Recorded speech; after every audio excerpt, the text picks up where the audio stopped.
The Curse of Oak Island recap. Hinge and crib spikes found in Smith's Cove, but team must abandon H8 operation. On the Curse of Oak Island this week, the treasure hunting team, led by Rick and Marty Lagina, began by assembling in the war room to talk about the results of the dye test conducted in last week's episode.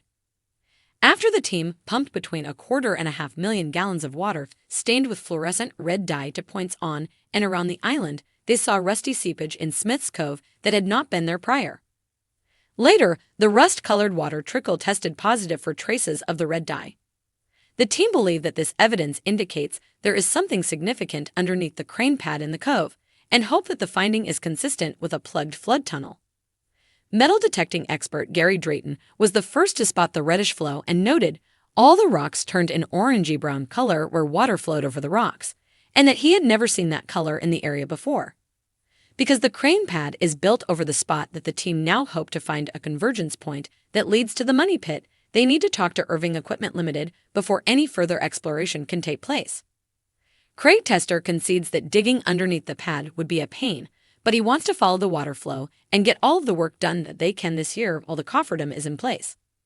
The team agree that they want to verify if the main flood tunnel has indeed been found. But time is not on their side.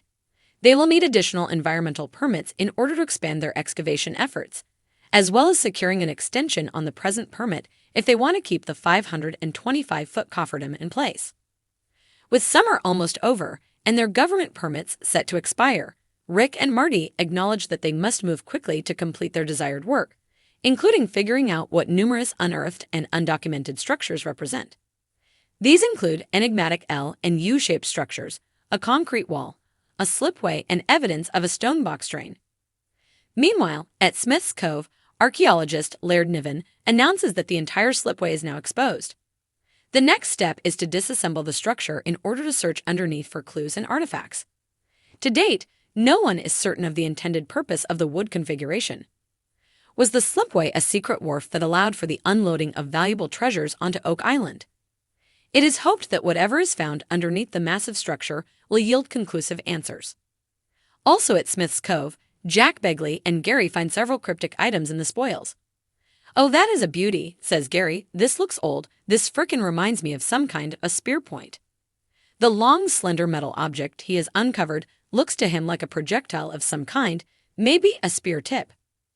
Could it be related to a similar item Gary found 4 weeks ago? That object turned out to be a Roman pilum, something known to be used by Roman soldiers as far back as the 1st century BC. Whatever this latest find is, Gary thinks it looks like it was made like that on purpose, and Jack labels it a really sweet find. Next, Gary exclaims, "Here we go. Interesting, that looks like an hinge. It's not gold, but it's interesting." When Rick spies the hinge, he declares it cool, and the team members speculate that this substantial piece could be from a door or even a chest. When Rick asks Gary to date it, he says it could be very, very old. It might even be very, very, very old. Next, the team traveled to New Rost to meet with blacksmithing expert Carmen Legg in hopes of pinning down how many varies the hinge merits. Carmen is first shown the slender metal objects that Gary found.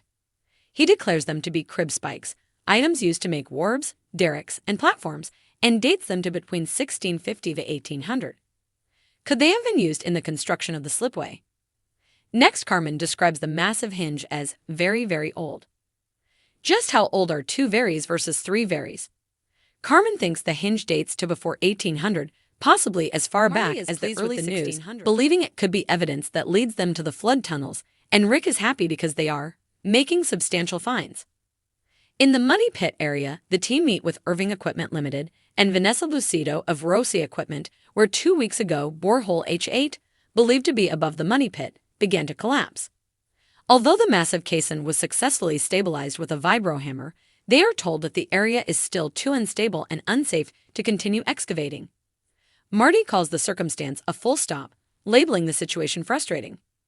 Rick agrees, concluding that the team may not be done with H8, but may be done this year. In light of the bad news, they decide to return to their earlier strategy of reaching the rumored treasure vault by way of Shaft 6.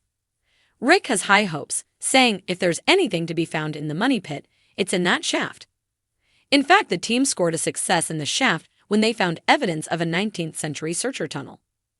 Back in the war room, it's decided that Alex Lodina, Peter Fornetti, professional diver Tony Sampson, and Jack will follow up on intriguing offshore data taken from scans of the seafloor. The scans revealed what appeared to be a boat anchor and a murky shape with a triangular shadow, something Marty says is clearly an anomaly. But when Alex and Tony dive into the ocean in an attempt to locate these mysterious items, they must deal with visibility of only 10 to 15 feet. Complicating matters further, the team only have permits to search for artifacts on land, so they are prohibited from removing or even touching objects in the water.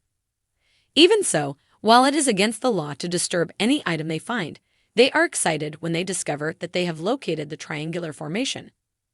The thrill fades when Tony says, "It's covered in kelp," adding, "It looks like a couple of rocks." Nonetheless, they take a measurement and get orientation data, which shows that whatever this is, it is pointing northeast toward the money pit. As the show's narrator, Robert Clotworthy, notes in a suggestive voiceover, this could be a significant sign, perhaps even a marker to the treasure vault. A second dive is made to locate the presumed ship's anchor, even though the weather's turned to crap. The currents are much stronger than before, according to Tony. "Good luck, but be safe," says Jack. In the water, Tony tells Alex, "Let's be quick. Wait a minute, coming up on something. What is this?" Alex responds, "It's completely covered in kelp," and determines, "Yeah, it's a couple of rocks." Although what the team thought was an anchor turned out to be a natural formation, Rick states, "We still know more than we did this morning." Taking a page from Rick's book of optimism, Alex later concludes, "If you were sensitive to disappointment, you would not be on Oak Island." In the end, will the crib spike turn out to be the one thing needed to prove that the slipway was indeed put there by depositors? And if so, what was deposited? Could it be precious gold, priceless jewels, ancient artifacts, or perhaps something so unbelievable that it will change history forever?